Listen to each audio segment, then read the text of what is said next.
Sicko Nation, what is good? A Sixers victory on a Sunday afternoon. What's better than that? Sickos were in the playback stream watching the game. This one was highly anticipated, man. This one was highly anticipated. It was the Clippers. You know the drill. James Harden refused to come back to Philly. Sat out the first month of the season. Tyrese Maxey was balling out. Daryl Morey decided that it was time to trade him. Or Josh Harris called Steve Ballmer and was like, listen, I'm trading you James Harden. I don't care what Daryl Morey says. We don't really know what happened. But James in LA plays the Sixers, and you know what? Absolutely collapsed. Absolutely had one of the most fraudulent James Harden performances of his past prime era. A classic James Harden past his prime fraudulent performance. 12 points in the game for James Harden. All you little nerds all summer long that were in my comments and live streams, you guys ain't going to be shit without James Harden. You're not even going to make the playoffs without James Harden. I can't wait till James Harden drops 40 on the Sixers. You dipshits. He's 33 years old and doesn't take care of himself.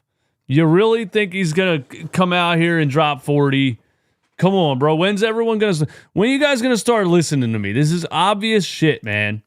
This is obvious stuff. Taz Journey, thank you for being a member of the channel for 32 months. How many years is that? A little over 2 years, my man.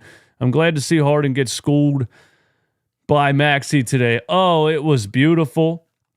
286 people in here already. Go ahead and please, before we break everything down, close out the chat one time and hit the like button. All right, we got all the members in the chat. Zaz in the chat. Prince Monito is in the chat. Shout out to all the members. My man A was in here.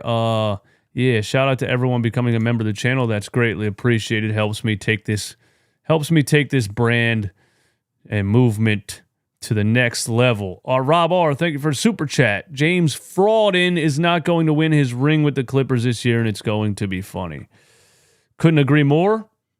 I remember the beginning of the season, I was on an anti-James Harden, anti-Clippers run, and I had to take a back seat for a couple of months as they started to win some regular season games. But you know what happens. You know what happens as soon as you get close to the playoffs with this guy. The collapse begins. And I'm sorry, guys, but sorry, Clippers fans. I'm sorry, Harden stans. The collapse has begun. Now, let me show you something before we get into this. Gina Mazzell on Twitter. James Harden left the Clippers locker room before Ty Lue even began his post-game press conference when the locker room wasn't yet open to media.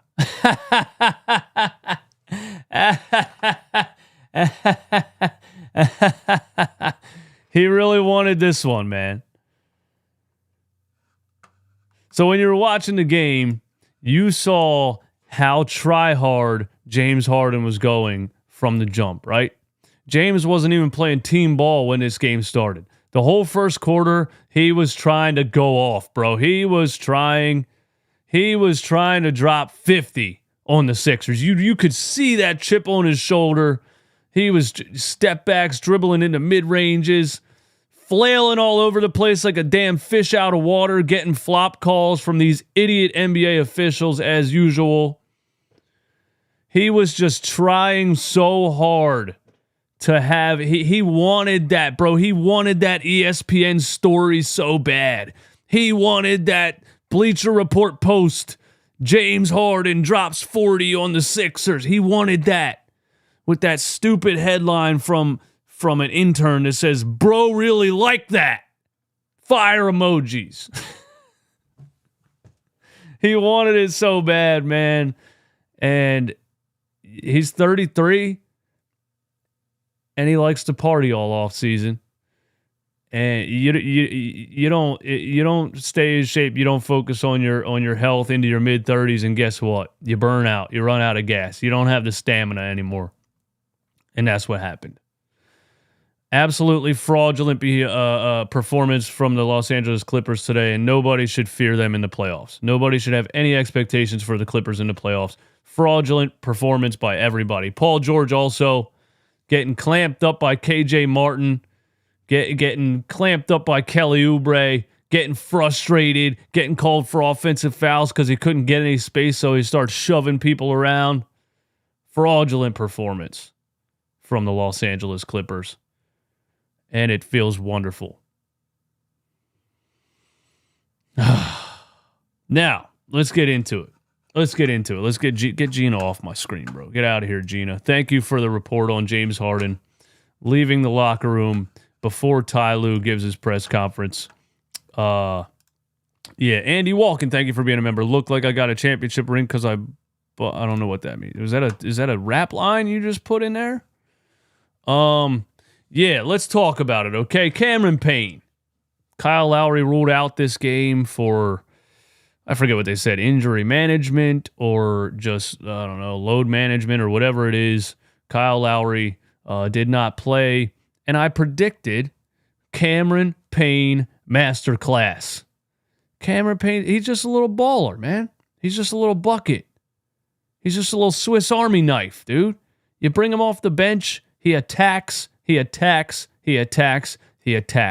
he shoot the ball completely sideways? Yeah. Does it go in? Yeah. You know, and after last game, I was frustrated because Kyle Lowry had a terrible game. He was 1 for 5 and gave you 5 points in 32 minutes. Cameron Payne had 12 points on the bench and wasn't in the finishing lineup. And I still think Nick Nurse needs to be adaptive with his love for Kyle Lowry. When Kyle Lowry's having a game where he looks like a 38-year-old, you got to put Cameron Payne in the finishing lineup. So Kyle Lowry's ruled out, and I say Cameron Payne masterclass incoming. 20 points off the bench did he have? What did Cameron Payne have? Cameron Payne. Where the heck is he at? Cameron Payne. 23 points off the bench for Cameron Payne. 5 rebounds, 3 assists, and just relentless attacking. 5 for 10 from three-point range. The sidestep threes. Just the level of confidence that he plays with. Cameron Payne, you got to respect it. Cameron Payne and Kelly Oubre both kind of have that same, I don't care what team I'm on. I don't care what the situation is. I don't care who thinks they're the number one option. When I'm on the floor, I'm the number one option. They have that mentality. And you love that because they attack defenses all game. They give 100% every play. And yeah, awesome performance from Cameron Payne in this game. And he's one of the major reasons the Sixers upset the Los Angeles Clippers today. Cameron Payne. Nurse, come on, man. We know you love Lowry. And Lowry has good games at his age, and Lowry's valuable at his age. Lowry's, he gives you some veteran facilitator type of stuff, and he helps out Tyrese Maxey in that shooting guard role at times. But definitely, you got to find a way. You got to find a way when Cameron Payne is having a great game like you had today. You got to play him over Kyle Lowry in the end of the game, And we'll see what happens moving forward when Lowry comes back. Nurse has a lot to figure out with that, but love the performance from Cameron Payne. Another huge reason the Sixers pull off this upset is Kelly Oubre. Again. Just a damn junkyard dog. Just a fighter. Look, I feel like if Kelly Oubre wasn't a basketball player, he'd be a UFC fighter. He's just out there fighting every single second he's on the court. The guy drives to the rim with reckless abandon, puts his body on the line all the time. Much like he puts his body on the line with downhill mountain biking, but hopefully he's done with that, at least until the offseason.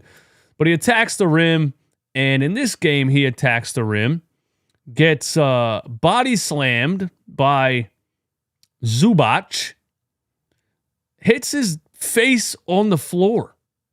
Kelly Oubre landed on his face. And I was like, oh no, Kelly Oubre hit his face on the floor. That's not good. He's laying on the floor. The Sixers have to intentionally foul on the other side to give him time to, get up and get off the floor. We're thinking he's going to be out the rest of the game. We're thinking he has a concussion. We're thinking the worst, because this is what happens to the Sixers when they have a player that's affecting the game like that. Bad things happen. Not Kelly Oubre. Kelly Oubre hits his face on the floor, goes out of the game for like a minute, comes right back in the game, gets right back into action, gets an offensive rebound and puts back a floater. And then in one of the most just fraud embodying plays that could happen, you get Paul George, an aging, no longer superstar, who still thinks he's a superstar, right? These guys, they get to 34, 35 years old. They have trouble accepting that they're not as great as they once were. He's on a fast break. He's going to try to throw down a classic Paul George dunk. Anybody else running behind him in that situation probably doesn't try this. But Kelly Oubre says, not on my watch. No dunks allowed within proximity of Tsunami Papi, and just blocks Paul George's wide open dunk attempt and gives him a cancel celebration as he falls to the floor. Paul George is yelling at the referee because how could you allow this to happen? I'm Paul George. Just a unbelievable play from Kelly Oubre, and that's what he gives you, bro. Some other players on this team wouldn't try to block that shot. They'd be like, oh, that's a fast break dunk. That is what it is. There's 2 points. Let's go ahead and move on to the other side. Not Kelly Oubre. He says, nope, not in my house. The block, the cancel celebration, it's beautiful. Sign Kelly Oubre to a 10-year quadruple super duper max. I don't care what it is. If the Sixers let him walk in the offseason, I'm going to be absolutely spastic. That's just how I feel about it. You let me know how you feel about it. 2 more points I have. Tobias Harris revenge game for all you haters out there. Yeah, I posted a Tobias Harris apology form on Twitter. I'm just kidding. We did, though, get one of Tobias Harris's good games. There's only 7 of them that happen over the course of a season. There's only 7 or 8 of these games that happen over the course of a season. We got one of them today. And it was a large reason why we won this game. If Tobias Harris doesn't do what he did in the first half, we're absolutely done. Here's what happened. The Los Angeles Clippers said, what every team is saying right now, basically coming into a game with their game plan. They said, hey, let's double Tyrese Maxey every time he touches the ball. Let's make somebody else beat you, right? Let's make somebody else beat us. And the respect that Tyrese Maxey is getting from NBA teams at 23 years old is absolutely outrageous and beautiful and wonderful, and he's going to be a star for years and years to come. So the Clippers say, let's double team Tyrese Maxey around every screen. Let's make him get rid of the ball. Let's make somebody else beat us. Tobias Harris stepped up in a situation where Tyrese Maxey's getting hounded around screens and getting double teamed at half court, and you need a player to step up. The guy that never actually steps up finally steps up. He does. Tobias Harris steps up in that situation, gives you 19 points in the first half. Only really got one more bucket the rest of the game, 21, and then he hit a shot late, pretty much in garbage time. That gave him 24. But I'm going to give Tobias Harris his flowers for stepping up in the first half. It's about damn time. But when their strategies to take Tyrese Maxey out of the game and make somebody else beat you, and you need a player to step up, Tobias Harris did so. And then halftime comes around, and I said, here's what's going to happen in the second half. The Clippers are going to go into the locker room. Tyronn Lue's going to say, okay, our strategy against Tyrese Maxey worked to get him to get rid of the ball, but Tobias Harris destroyed us in the first half because of our strategy on Tyrese Maxey. So they come out the second half. What do? Now they're double teaming Tyrese, or they're double teaming Tobias actually on drives and rotating and over helping on Tobias a lot more than they were in the first half, leaving Tyrese Maxey in a lot more one-on-one situations. And Tyrese Maxey absolutely dominated the Los Angeles Clippers in the second half of this basketball game, mainly in the fourth quarter, forcing them to just throw in the towel with 5 minutes left. They put the bench in there. They never brought Harden and Paul George and Kawhi back. They absolutely quit. They gave up. And it's because Tyrese Maxey, once they backed off a little bit and he started to get more one-on-one situations, bro, attack. Tyrese Maxey started just destroying the Clippers, and they had absolutely no answer. And look, we were up 19 with 5 minutes left. And here's what I want to say about the Clippers again, or also, or whatever, however you want to take this. For the other team to only be up 19 points or 17 points with 5 entire minutes left in a game, and you throw in the towel, you wave the white flag, only down 17 with 5 entire minutes left. In today's NBA, the rate of 3-point shooting, they cut the Clippers bench actually cut it to 12, I think, at one point. It might have gotten closer than that in the fourth quarter, but that's loser mentality to me.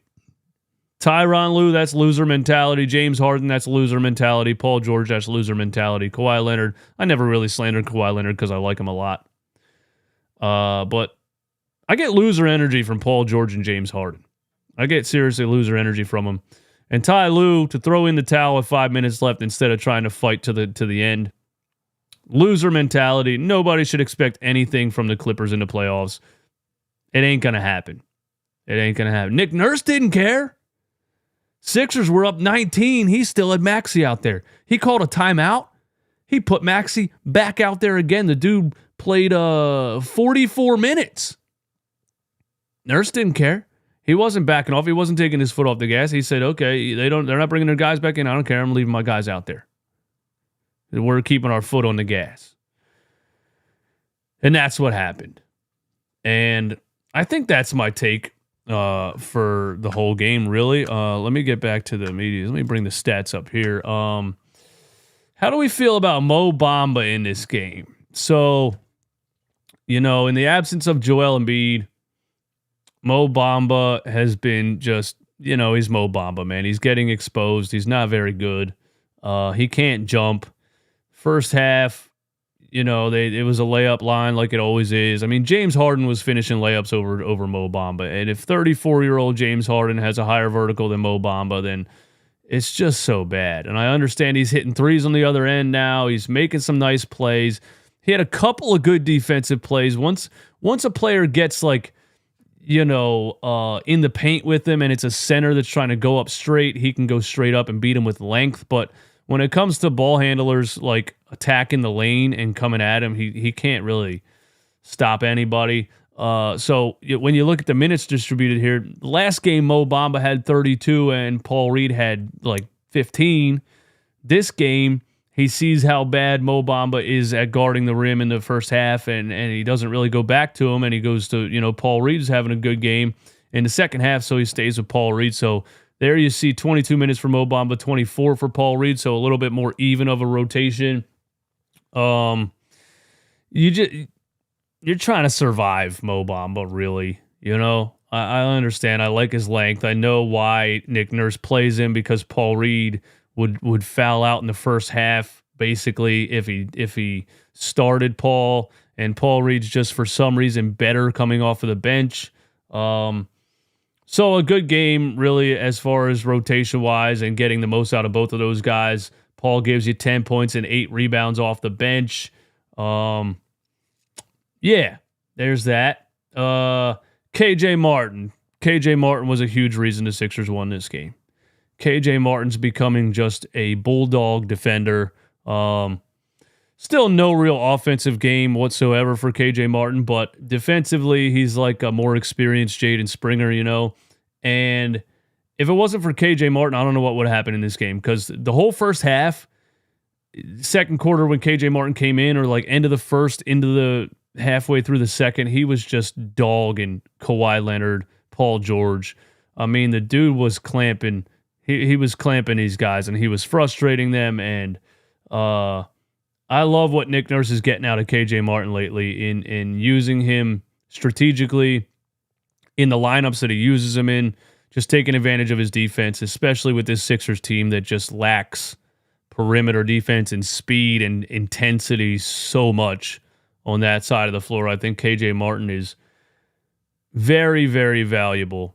And he had a great game defensively here. He had a couple big dunks too. He was 4 for 6 from the field. Yeah. Love KJ Martin in this game. And a couple of months ago, I was saying KJ Martin's one of the worst basketball players I've ever seen, and I never want to see him again. But that was like before Nick Nurse was like, okay, I get it, Eastwood. I watch your show. I understand what you're saying. He's not good at basketball. He's like a little bit better, I guess, than Matisse Thybulle, a smarter defender than Matisse Thybulle, right?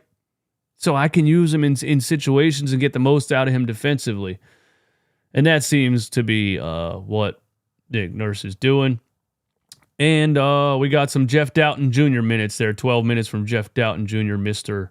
NASCAR himself. Buddy Hield, a 9-point game, 3 for 6 from 3. Again, mostly struggled to get 2 open shots. When he got the open shots, he hit them. You know, he had a couple wide open threes that he hit, but you're still kind of struggling to get the most out of Buddy Hield, but we'll see. You know, we'll see moving forward, and if Joel Embiid comes back, you know, what Buddy Hield looks like. But guys stepped up, man. Tobias Harris stepped up. Tyrese Maxey took over the second half. Cameron Payne was a superstar off of the bench. And the Sixers upset the fraudulent LA Clippers. That's what happened. What you guys talking about, man? We got 2 people in the Discord, my guy Amir, and we got Jones in the Discord. Let's have the conversation, man. Let's have the conversation. If there's a bunch of people calling, I'm going to try to keep you guys to 2 minutes because sometimes, you know, people call the show and they want to sit here and ramble for like 17 minutes and all the viewers go away because they're like, what the fuck, man? Get to the point. You know what I mean? So when you call the show, have a point to make, get the point out, try to get the point out. You know what I'm saying? And, yeah, do it that way. You know, don't call the show and be like, yeah, man, what's up, bro? What do you think about the game, Eastwood? What's up? Yo, Eastwood. Say something, man. Nah, we're getting a roster of really good callers, and yeah, let's go. Amir is on the line. Yo, what's good, man? What's up? Listen, this was a great game for us. I mean, going in, like, this 4-game stretch was going to be hard. It was Suns on the road, Lakers, Clippers, and Kings. And my hope was, like, to go 2-2. And now we had that hopeful, you know, the Suns game, we got blown out. The Lakers game, we lost it down the stretch. But this game was good. I think it was more energy from the tip-off I think we were motivated versus James Harden, honestly. I think it looked like the players, like, we wanted to win. We were locked in defensively. And as much as I don't like Tobias Harris, I think he was good in the first half. 19-point first half was pretty good. He helped a lot in this game for sure. Yeah, they definitely looked like you know, I think Nick Nurse is relentless in the way that he talks to these guys. You know, when they have a terrible performance against the Suns and then the Lakers, they had a decent performance for most of it but collapsed. I think he just will not accept the fact that you know, the roster is undermanned, but I think he just goes in there like, I don't care, bro. We're getting back to practice. We're getting back to film. We're right. Fixing some of this stuff. And then they come out today and yeah, it looked like at least there was a lot more energy and effort on the defensive end as far as like communication and rotations and things like that. Not that it was good. The Clippers missed a ton of wide open shots in the first half. There was a lot of them. It was still pretty bad, really.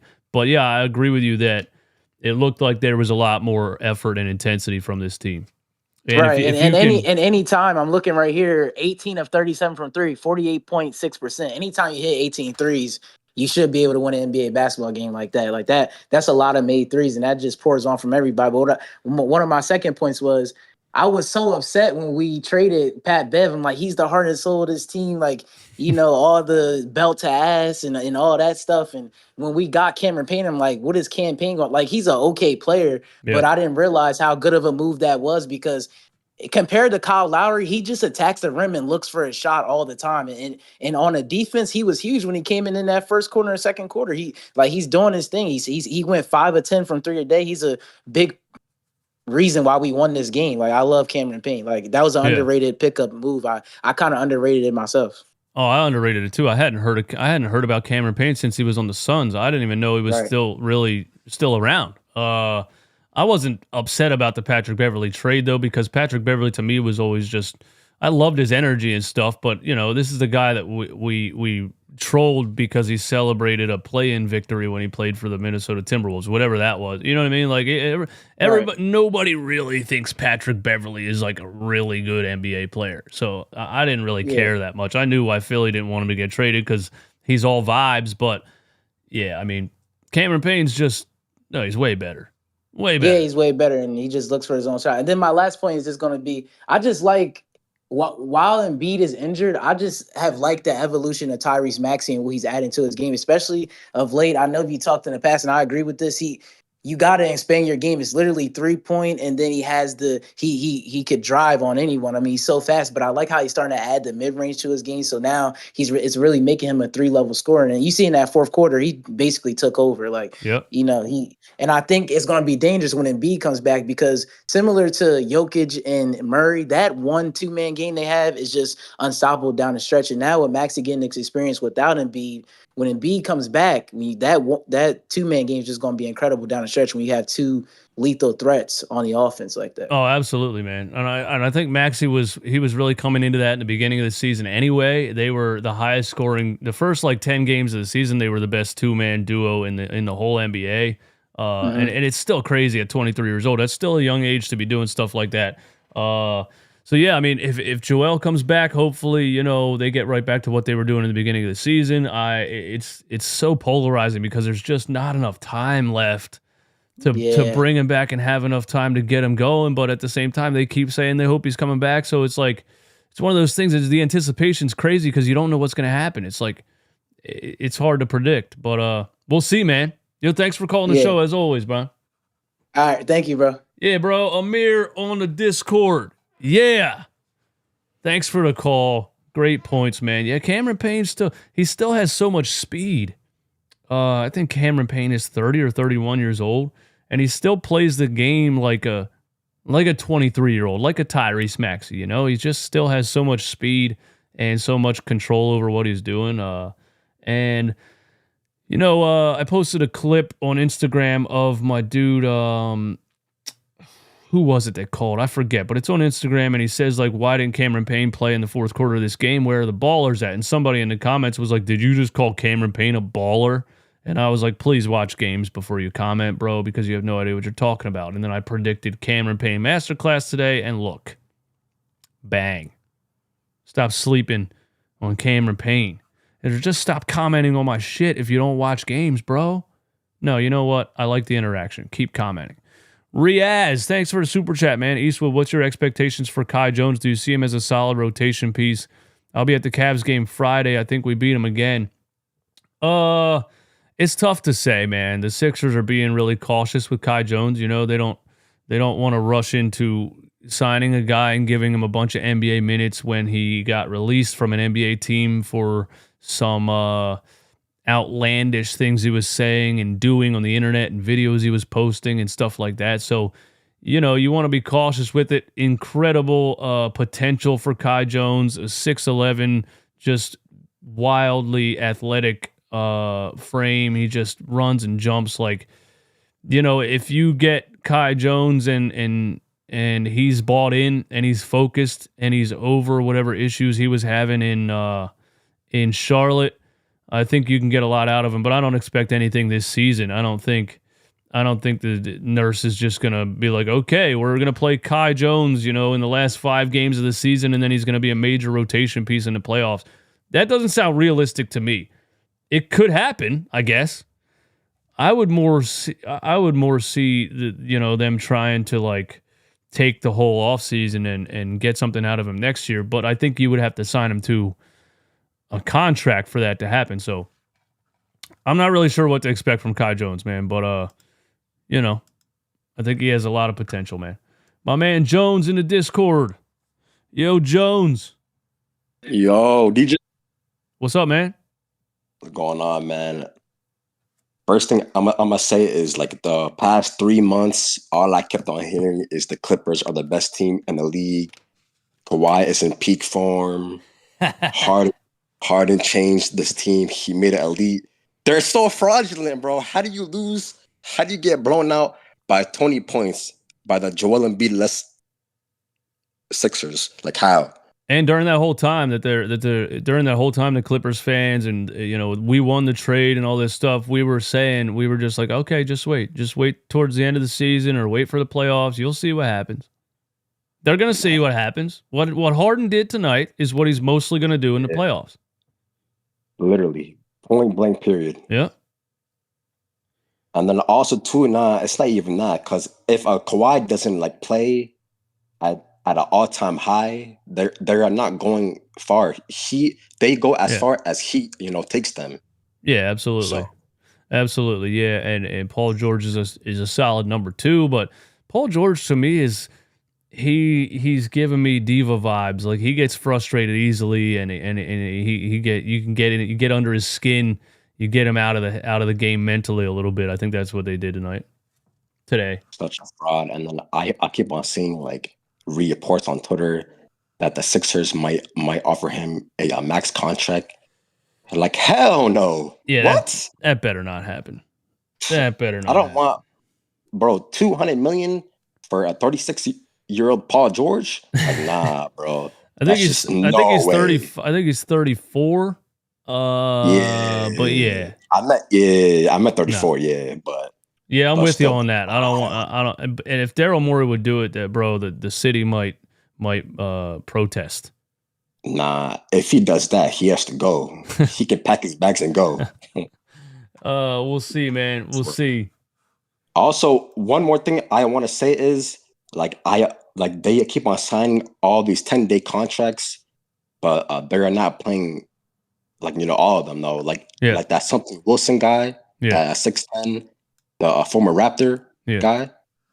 Yeah, like why is he not playing? Like I don't know. I mean, nurses. Again, I don't think they're just going to sign a G League guy and throw him on the floor. I know Jeff Doughton got put out there for solid minutes, but that's because it was a game where we were down Maxey and Lowry, I think, and it was like Cameron Payne, and he just had to play. Nurses using Doughton a lot. But yeah, I just think, he's just not going to, I don't even know who the hell DJ Wilson is, bro. I never even heard of him. So same here. Yeah. I mean, I'm not saying like play him like 25 minutes, 30 minutes, play him like in like small spurts, like 5-10 minutes. Yeah. See what, he can do, see what he's about. But then, I mean, I still get it though, I mean, hey, we'll see, man. We'll see, man. Yo, Jones, thanks for calling, bro, as always. Man. Thanks, man. Yes, sir. Yeah, Jones on the Discord. The Clippers are frauds. We knew they were. Y'all really think you're getting like prime James Harden in the playoffs, dude? Really? Really?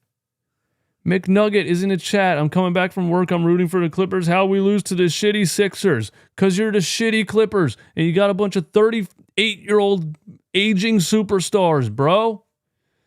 This is why they didn't extend Paul George yet. This is why they traded for James Harden, because they said he's on a damn player option. And if this whole thing doesn't work, we just blow it up. We just let him walk. Players aren't good until they're 40 unless you're LeBron James, dude. Come on, man.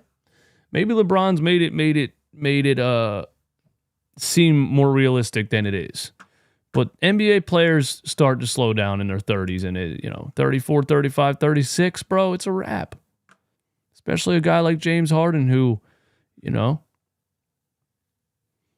gains weight, loses weight, drinks alcohol in strip clubs until 5 a.m. You think that guy's going to be a high-level NBA athlete at 37? Come on, man.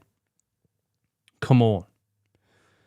I want to say this, too. I forgot to say this. One of the main reasons the Clippers lost this game was that they kept playing Mason Plumlee. The 12 minutes that Mason Plumlee played in this game was absolutely horrendous. I mean, Shaqtin' a full level of debauchery from Mason Plumlee. He's just so bad. But Daniel Tice is also so bad. So Tyronn Lue couldn't figure out like who was less terrible. And both options are really bad. I mean, like Mo Bamba, Paul Reed level of bad as far as backup centers. So, hey, the Sixers aren't the only ones that have backup center struggles, because if you got Mason Plumlee out there, you're cooked. You know what I'm saying? Let's take a couple more, man. Mr. Hoover is in the Discord. Yo, Mr. Hoover. And then we'll go NZ for 3, and then SG, and then Yellow Lego, and then we're out of here. Mr. Hoover, what's up? What's up, DJ? How you doing today? Doing good, man. What's going on? Well, I'm sick. I'm not feeling very good, but I wanted to call in the show. Sorry to hear that, man. Hope you get better soon. What you got? Well, a couple of notes from the game. Payne is what I've been saying. And he played a great game. Yeah. This is what I've been talking about. And you were right. I wanted to say this on your show. Whenever I call in, it's what usually I want. You're right. I was a little delusional because Nick Nurse won't make the stuff. No, you're not trying to be disrespectful to me. You're just saying facts. Yeah. Like, you know, what was that one guy? I don't know. Is it Dotson or whatever? He played 12 minutes, and Ricky Council played 2 minutes, and Ricky Council scored as many points as Doughton did. In this game? I think so, yeah. Check me if I'm wrong. Yeah, but I mean, when did Ricky Council get in the game? In the last garbage time minutes? I mean, and I'm a Ricky Council supporter. And I'm a Ricky Council supporter, but you know, Doughton had some nice spurts when he was in there, and a couple of plays, and hit an open three out of a timeout or something. It was yeah, I like Jeff Doughton's minutes in this game. We can't just look at total points in that situation. Fair enough. But no, I thought we played a real good game here. I'm happy we snagged a win.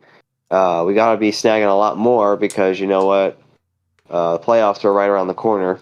And I guarantee you, Sicko Nation wants us to not be in the play-in tournament, but preferably out around the 6th seed. 7th seed is even pushing it. Yeah, I don't know if that's happening. I still got us in the play-in tournament, man. I have a hard time believing we're going to be in the 6th seed. How do I get to where's the standings at? Let's look at NBA standings. Yeah, Indiana 40-31. Indiana's been struggling since the Tyrese Halliburton injury, and the addition of Pascal Siakam hasn't elevated them like they thought it would.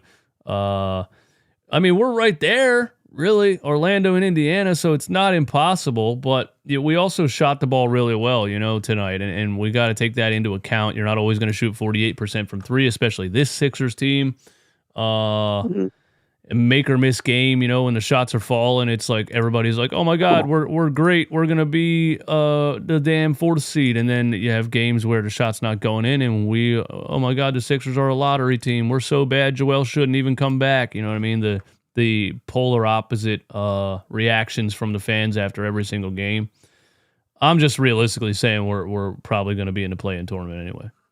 That's what I think. We'll win in the play-in tournament. I believe that. Because, hey, you know what? You get these guys in, and let's say playing tournament starts and you get Joel Embiid. Oh, you're going to win. You're going to win. I hope so, man. I hope so. It depends when he comes back. If his first game back is a play-in game, that's tough, you know, because he might look really bad the first game or two that he's back. But we'll see, man. What else you got, man? All right, I want to say one last thing. I want to ask you something. What's up? Do you know what's going on with NBA officials these last few years? Like, what is the protocol? Because let's backtrack this for a second.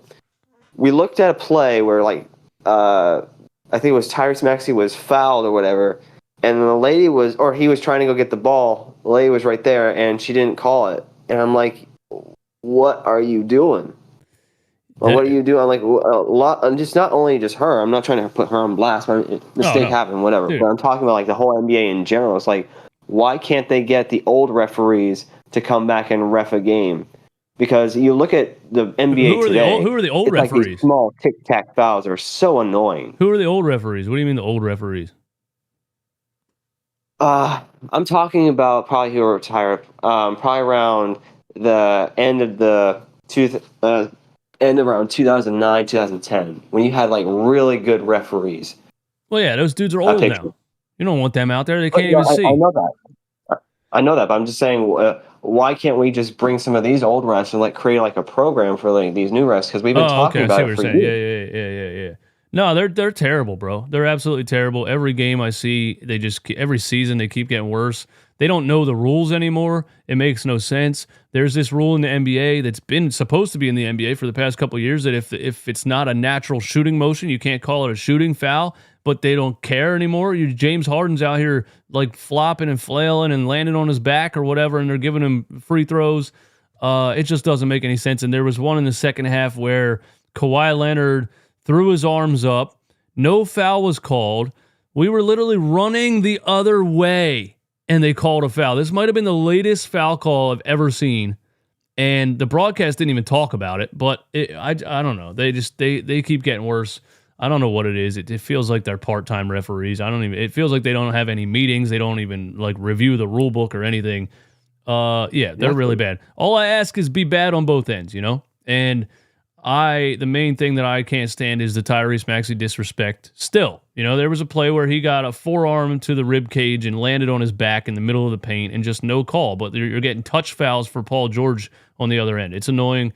But it's how the NBA is, and we got to survive. You got to survive the referees too, man.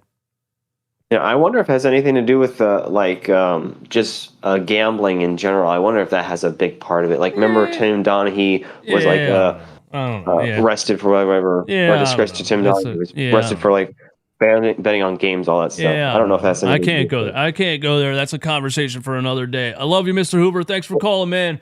We got to move on, Mr. Hoover. Yeah, I can't get into that conversation, really. All I know is they're bad. They're always bad. And all I ask is that you be bad on both ends, you know? Just be bad on both. You're going to be bad. Be bad on both ends. That's all I ask. And I didn't think it was like super one-sided today. So, you know, I didn't hate the ref. I hated a lot of things that they called, but they didn't affect the game too much. NZ for 3, what's going on? Yo, Eastwood, it's about time Sicko Nation get a dub after the absolute travesties that were the last 2 games. Yeah, man, we needed one of these. We thought we were going to go 0 for 4 on this road trip, man. Yeah, no, it's always tough on the West Coast. I was kind of getting scared that the Bulls, you know, they're getting a couple wins themselves. That we're going to get into the 9th seed, but we're well ahead of them now. So I think we're definitely going to be in the play-in. But I just want to start off by touching upon more about what you said about the Clippers and their situation with Harden and Kawhi, PG getting older. Yeah. I want to remind everyone that we have their 2028 unprotected first-round pick.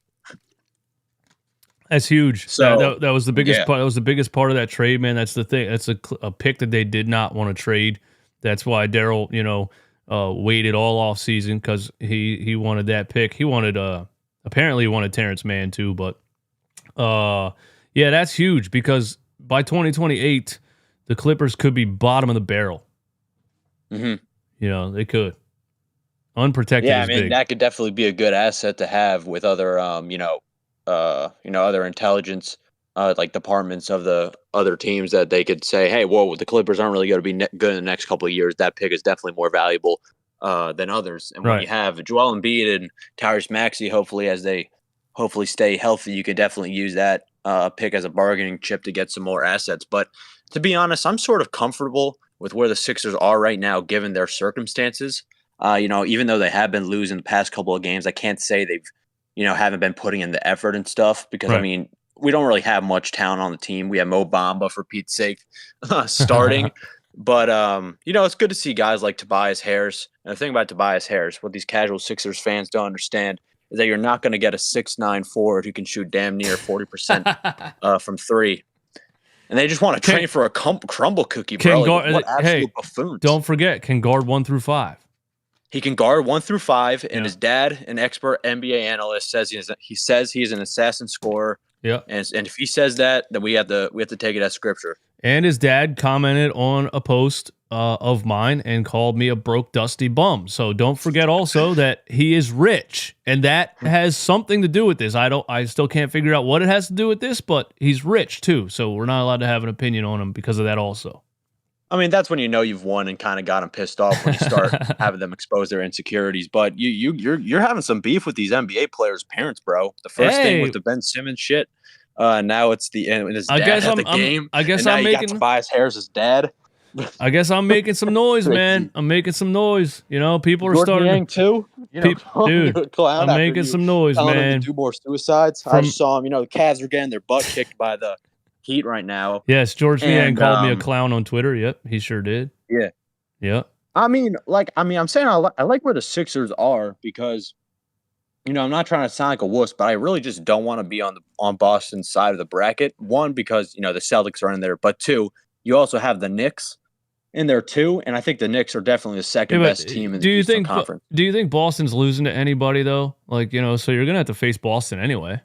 Yeah, I know, but we haven't really seen the Sixers in the conference finals yet. So who knows? I can't really say for sure that things are gonna go differently, but maybe I don't know, just the sort of the different vibes of just not being in the second round final, getting over the hump, and having a lot of really complimentary good players like Cameron Payne, Buddy Hield, even Kyle Lowry.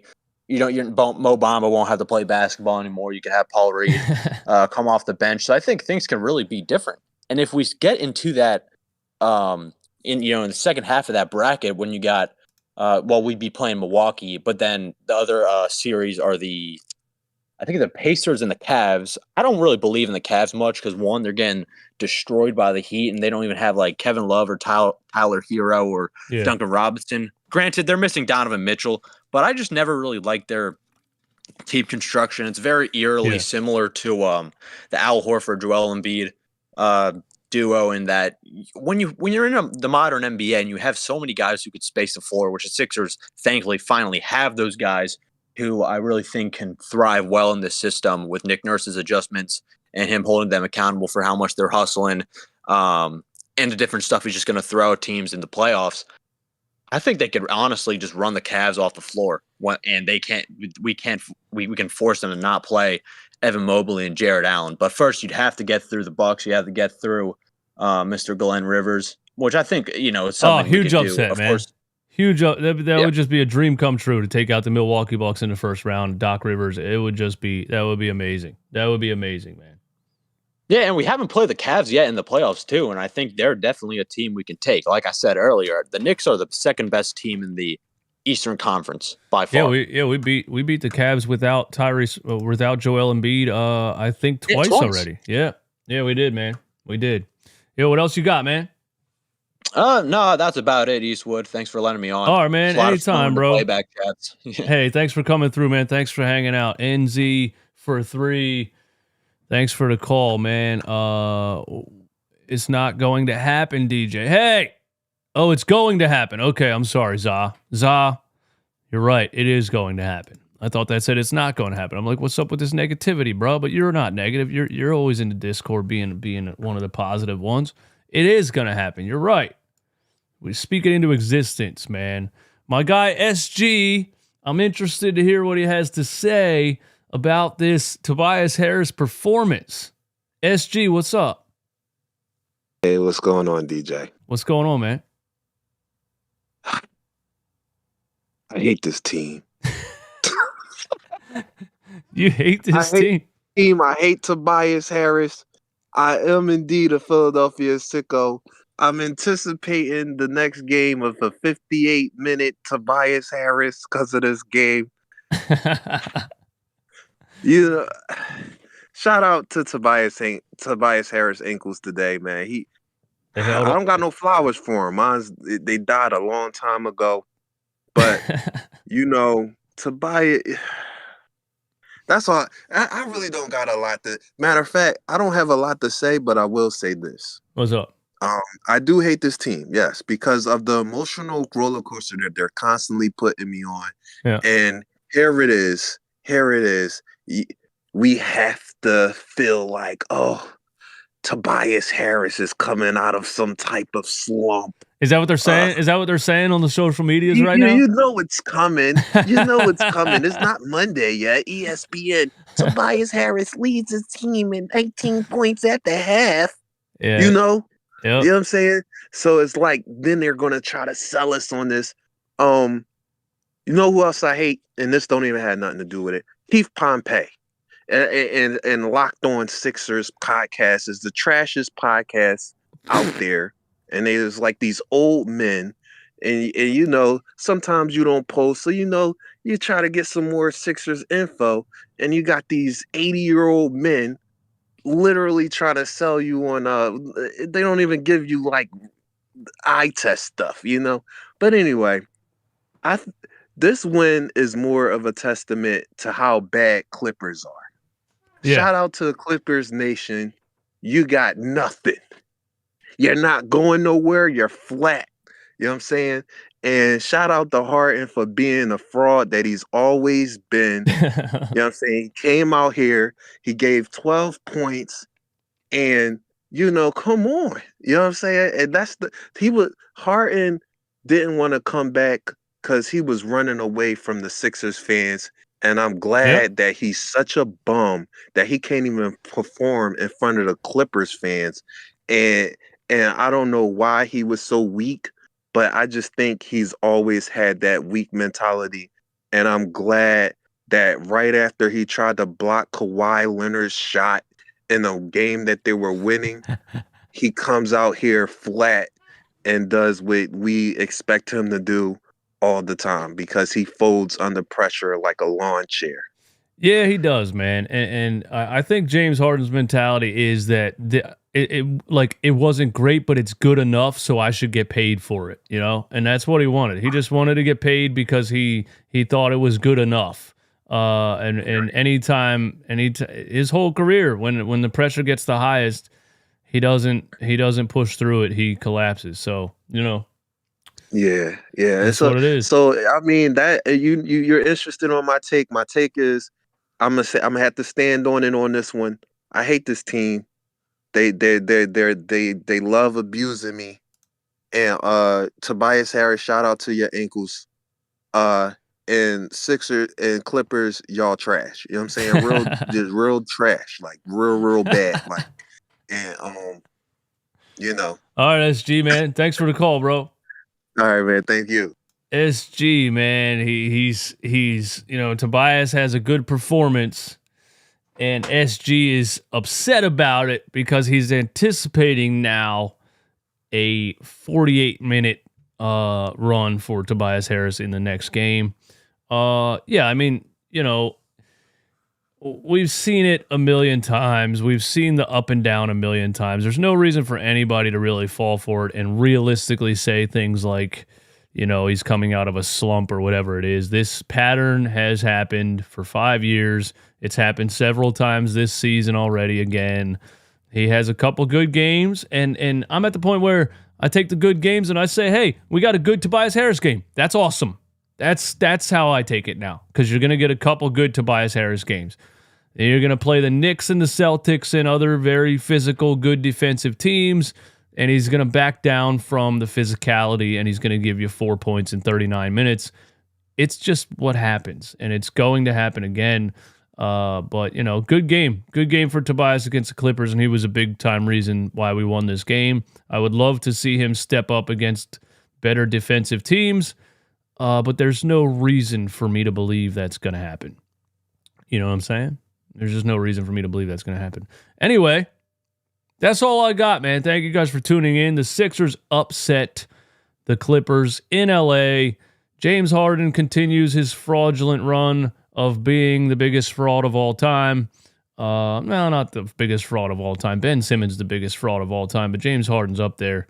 And it's beautiful to be able to upset the Clippers and laugh at James Harden only scoring 12 points and laugh at dysfunction already beginning because James Harden left the Clippers locker room before Ty Lue even had his media availability. So now we got some drama going on there. And what are you going to do, James? James, what are you going to do, buddy? You requested 3 trades in 4 years, and now you're acting like Now you're leaving the Clippers locker room before media availability because you scored 12 points against the Sixers. What are you going to do now? Request another trade, James? You know what? Nobody wants you, bro. That's why it took the whole damn offseason to trade you in the first place, because the Clippers were the only team putting anything on the table. You burnt every bridge there is to burn. Nobody wants to give up anything for you. You're aging. You're declining. And it's time to hang it up, man. Hang it up. Hang it up, James. Just retire. Go sell cheap wine in Houston, Texas, bro. Nobody cares. I'm out. Y'all have a wonderful Sunday. And sorry, we're going to do the members only live stream next Sunday because of the game today, obviously. So, yeah. I'll see you guys soon, man. And we might be able to do it tomorrow night. I'll talk to you guys in the Discord and see what's up. Maybe we can do the members only live stream tomorrow night. I'll talk to you in the Discord.